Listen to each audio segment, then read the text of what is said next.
से वहां की सरकार, रूलिंग पार्टी और मुस्लिम गुंडा तत्वों के गठजोड़ की गंभीर खबरें आ रही हैं।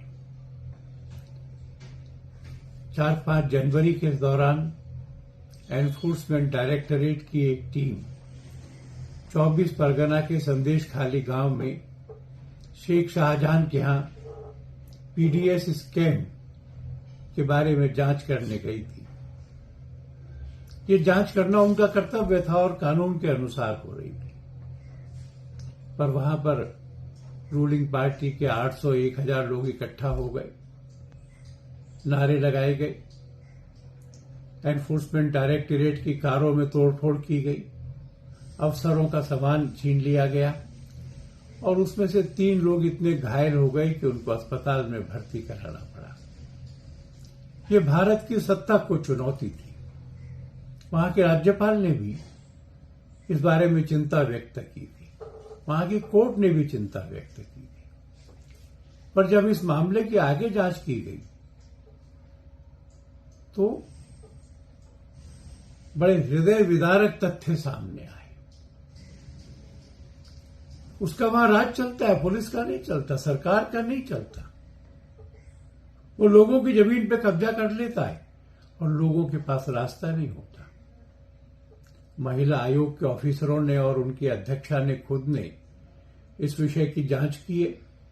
वहां के हाई कोर्ट में भी ये मामला उठा है और उसमें से चिंता की बात यह है कि इसको और इसके लोगों को उस क्षेत्र की महिलाओं के साथ में दुर्व्यवहार और बलात्कार करने की खुली छूट थी। एफआईआर तक रजिस्टर नहीं होती थी। स्थिति तो ये हो गई थी कि अगर कोई लड़की उनको अच्छी लगती थी तो उसके परिवार को संदेश भेजते थे, इसको हमारे घर पे छोड़ जाओ। आतंक का मारा वो परिवार अपनी ही बेटी को घर पे छोड़ जाता था। अगला संदेश मिलता था तो लेने आता था। महिला आयोग की अध्यक्षा ने अपने बयान में कहा है 18 शिकायतें प्राप्त हुई हैं उन्हें, उसमें से 2 बलात्कार किए। ये 18 तो वो बहनें हैं जो साहस करके सामने आ गई। वहां के कोर्ट ने भी पूछा है जनवरी से अब तक ये गिरफ्तार क्यों नहीं हो सका है, वह खुला क्यों घूम रहा है। उन्होंने कहा है कि ये घटनाएं चिंताजनक है, सरकार द्वारा कार्रवाई न करना चिंताजनक है। यह कितना दुर्भाग्य है कि जहां एक महिला मुख्यमंत्री हो वो इन सब घटनाओं पर कार्रवाई न करे और जो लोग वहां मिलने जा रहे उनको रोके, बजाय इसके कि वो शेख शाहजहां को दोषी ठहराए, वहां जाने वाले अधिकारियों को और कार्यकर्ताओं को दोषी ठहरा रही है।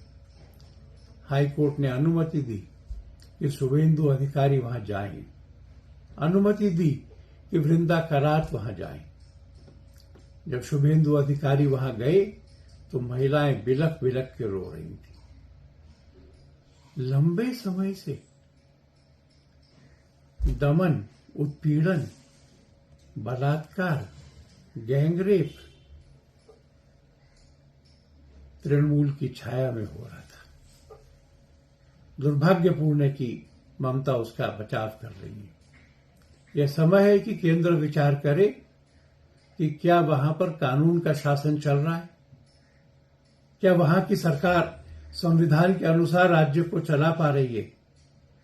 आरोप इतने गंभीर हैं कि यह विचार करने का समय आ गया है कि बंगाल में राष्ट्रपति शासन लागू कर दिया।